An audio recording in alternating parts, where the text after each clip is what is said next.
નમસ્કાર મિત્રો, 64 જોગણીમાં 65મું ખાતું મારી મસાણી મેલડીનું. આજે આપણે મસાણી મેલડીના ઇતિહાસની વાત કરીશું. એક નાના એવા પંખીના માળા જેવડા ગામની આ વાત છે. આ વાતને આશરે 450 વર્ષ જેટલો સમય થયો હશે. દહે ગામની બાજુમાં આવેલા લેઉતડ ગામમાં એક રૂખી સમાજનો દીકરો રહે છે અને ગામમાં એક નાગર બ્રાહ્મણની દીકરી રહે છે. ભગવાન ભોળાનાથનું વરદાન હતું, તેથી આ બ્રાહ્મણની દીકરી ગયા જન્મે અપ્સરા હતી અને આ રૂખીનો દીકરો દેવલોકનો વસુ હતો, જેને એક રૂખીના ઘરે અવતાર ધારણ કર્યો હતો અને આ હડાહડ કળિયુગમાં બંનેએ જન્મ લીધો હતો. આ જગતને ખબર ન હતી કે આ બંને કોણ છે, પણ આ તો ઋષિ મુનિના શ્રાપને કારણે અવતરેલા હતા. હવે બંને એક જ ગામમાં એકબીજાના મોહમાં પડે છે અને બંનેના સંબંધ બંધાણા છે. ત્યારે દીકરો કહે છે કે તું તો બ્રાહ્મણની દીકરી છો અને હું તો એક રૂખીનો દીકરો ઢોલ વગાડનારો છું. આ જગત આપણને બંનેને ક્યારે કબૂલ કરશે નહીં. આમ વિચારીને બંને જણા ગામ મૂકીને ભાગી જાય છે અને એક શંકર ભગવાનના મંદિરે જઈને બંને એકબીજાને સામ સામે ફૂલની માળા પહેરાવીને લગ્ન કરી લે છે. હવે લગ્ન કરીને બંને જણા પાછા પોતાના ગામ તરફ આવે છે.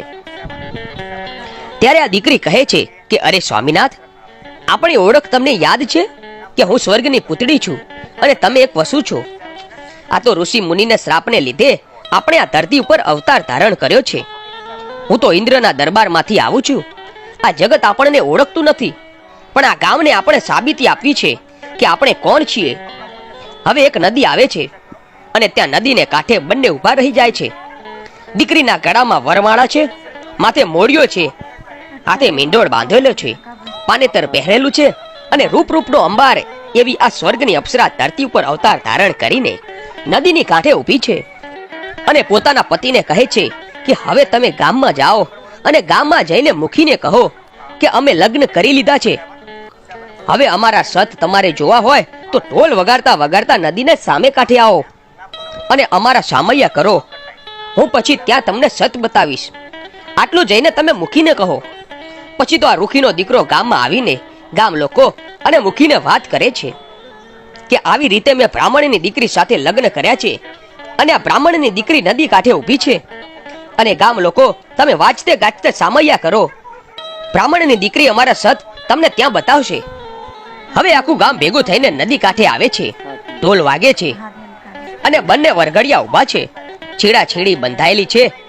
ત્યાં તો સતિયા પોતાના હાથ ઊંચા કર્યા અને પોતાના પતિને કહે છે કે અરે સ્વામિનાથ, જાઓ, મારી દેવીનો આદેશ છે કે તમે હવે સ્વર્ગે સીધાઓ. તમે ત્યારે જ સ્વર્ગે સીધાવજો જ્યારે હું રાખ બની, ફૂલનો દડો બની અને સવા વેતની નાગણી બની જઈશ અને ફૂલના ઢગલામાંથી હું સવા વેતની નાગણી જીભના લબકારા મારું ને ત્યાર પછી જ તમે સ્વર્ગે સીધાવજો. કેમ કે હું સતી છું. સતી ક્યારે રંડાપો વેઠતી નથી. પહેલા હું અને પછી તમે. આટલું બોલે છે અને ઢોલ નગારા વાગે છે અને ત્યાં તો સતીનું સતીત્વ જાગૃત થાય છે અને એના હાથની બંને હથેળીમાંથી કંકુ ખરવા લાગે છે અને આ દીકરીનું સ્વરૂપ થોડીક વારમાં તો વિકરાળ થવા લાગે છે. એને કહ્યું કે અરે ગામ લોકો, તમે મને ઓળખી નહીં. હું જોગણી છું, હું ખપ્પર જોગણી છું. તમારે મને હું બ્રાહ્મણની દીકરી છું, પણ અમારા વચનને કારણે અમે આ ધરતી ઉપર અવતાર ધારણ કર્યો છે. ગામ લોકો આ બધું જોઈ રહ્યા છે. દીકરીના બંને હાથમાંથી કંકુના ઢગલા થવા લાગ્યા.